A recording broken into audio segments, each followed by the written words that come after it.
Okay, there's been another episode of Table for Three. This time it was the Divas. You would have had the woman formerly known as Alundra Blayze, or Medusa, depending on when you were watching, Ivory, and Molly Holly.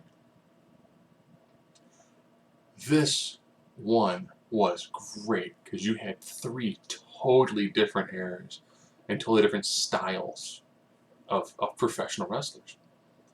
You know, you had Ivory, who was very much a person who was, probably she felt as an intermediate between the Alundra Blayze era and the Molly Holly era. So truly during the time of actual women wrestlers. She had negative comments about the phrase diva. A lot is because when you hear them talk, Alundra Blayze comes off like she doesn't care what anybody thinks. And she drives a freaking monster truck for a living now. What?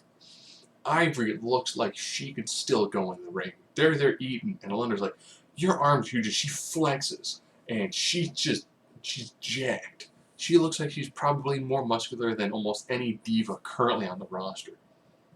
And to be honest, she probably could still put on a pretty good match.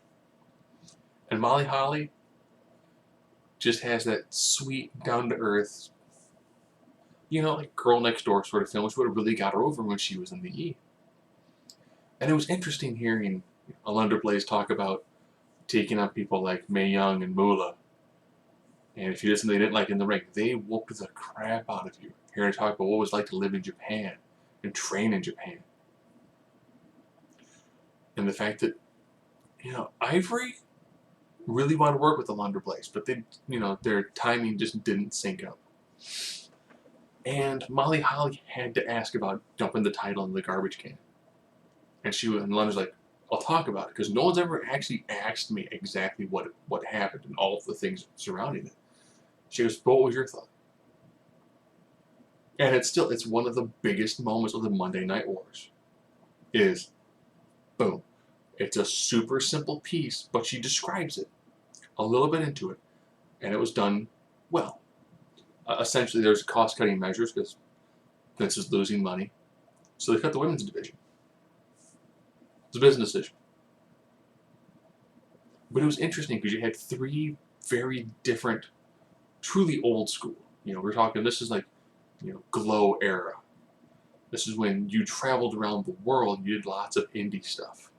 And you had to really, really hone your craft before you got into the E. Where now the E is taking people who have a very marketable look and making them wrestlers. Instead of taking wrestlers and playing to their strengths and trying to market them that way. So definitely a very, very good